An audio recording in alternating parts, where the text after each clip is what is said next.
Right on, right on. So, my next question, and you know, we could have a whole show on this. So, and I realize we've kind of got limited time here, but if you could, for someone who is just starting out, wanting to get into music production, they're going to hear a lot of stuff about this thing called compression. And can you briefly, as much as you can, explain compression and how it is Absolutely. used in music production for someone who's like, man, I don't. I'm happy to, because literally yesterday I was giving a class on compression at Rowan University. Well, there you go. And here's how I explained it. And here's how my college professor explained it to me, and how I learned, and how then I teach it, because I try to inject humor and memes into my classes so that You got to younger do it. kids can understand. The That's whippersnappers can get Yeah, it. Yeah. that's how they get things. We're just returning to hieroglyphs. So I like memes too. Anyway, uh, a compressor makes soft sounds louder, and it makes loud sounds softer.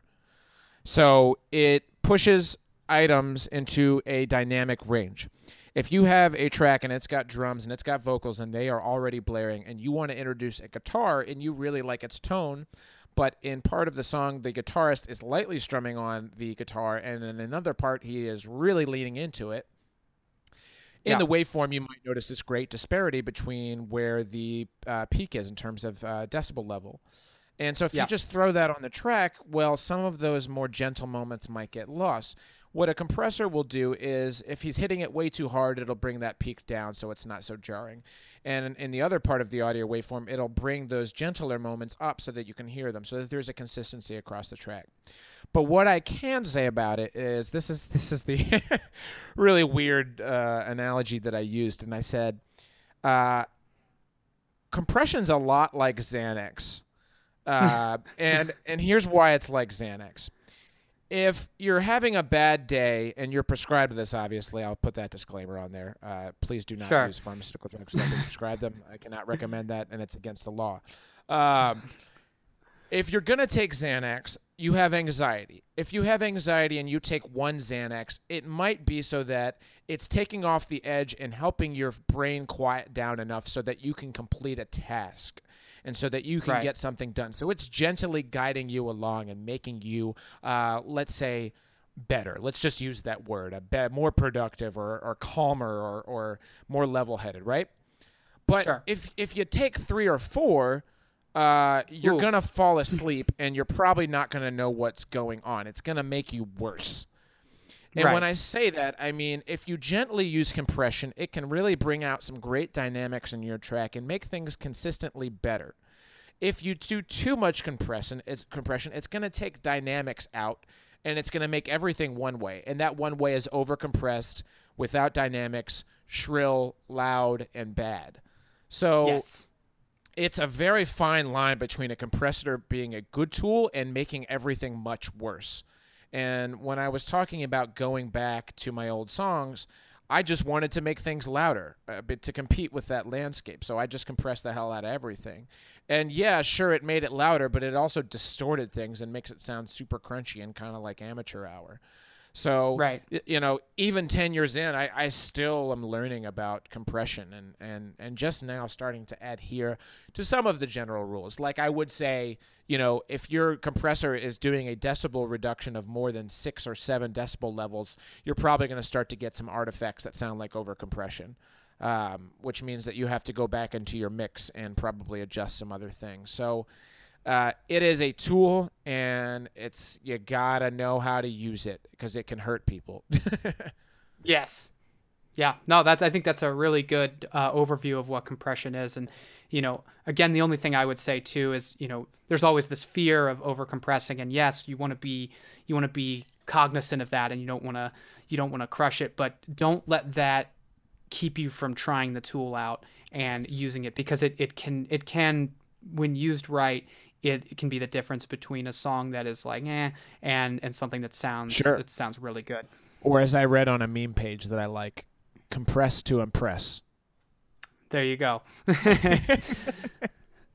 So, That's my terrible. second to last question here Yeah. is, can you briefly go over equalization, EQ, Sure. and just real quick what that is and how it is used in music production? Absolutely. Absolutely. So I'm going to throw a word out for the audience, and that word is masking. And masking is when you have elements in a song that occupy the same frequency range. Now, Yep. obviously, as human beings, we are most attuned to the frequency range between about 1K and 5K, because that is where the human voice is heard evolutionarily or by design or whatever. I'm not going to get into that. We hear other people. That's what we need to hear to communicate. So that's where our Yes. ears are attuned to. So assuming that you chose your samples correctly, your synth patches correctly, and recorded correctly, and by correctly I mean with decent levels, not a lot of disparity in your decibel level, then you shouldn't have to EQ a lot. EQ doesn't necessarily fix things, and especially not generally speaking, in a boosting capacity. So I like to employ subtractive EQ. And Yep. I think the best example you could probably use is the relationship between the drum kits, more specifically the kick drum, and a bass line or a bass tone. Now, that's going to be one of the most important parts of the tracks also, because in the cases of people like Beethoven, who was deaf, he could still make music based on bass frequencies, and we like to hear bass and hip-hop music and blah, blah, blah, blah, blah. So, Yeah. in that spirit, the kick drum and the bass line are often very competing frequencies. And so you probably want to get your oomph or your punch from the kick drum, and you probably want to get that warm, good feeling, that undertone from the bass. Generally speaking, not always. Sometimes the kick could sit below in the case of hip hop, where 808s are the bass drum. Um, Yeah. but if you just throw a kick and a sub bass on there, or a low bass tone, there's a good chance they're going to be competing in some way. Now, this is all subjective, so you could just leave it the way it is, but probably you're going to want to cut out a little bit of, let's say, I don't know, 120 hertz in the bass line, so that kick drum can punch through, so that there's room for both. And the Right. other piece of advice, that advice would also extend to guitar and vocals. So you're probably going to want to cut around 1 and 3K in the guitar or synth or things in that frequency range, so that the vocal can be heard clearly and isn't buried. Assuming you're going for a pop type production and not something indie where maybe the vocals are pushed back a little bit further. Now, Sure. the biggest piece of advice I have was also something I learned from my professor, and it is make it worse first. And what I mean by that is, if there's a frequency that you find annoying and you know that you don't want it in your song, grab your EQ, get a notch filter, and push up in the frequency range as far as you can and sweep until the sound you didn't like is 50 times worse. Yep. Once you heard that it's 50 times worse, you know that you're in the right spot. You bring that gain down, you go back down past 0, and you cut it out until it's to your liking. But Yep. only until you push it and find out where it's really bad can you really know where to cut. Yep. Cool.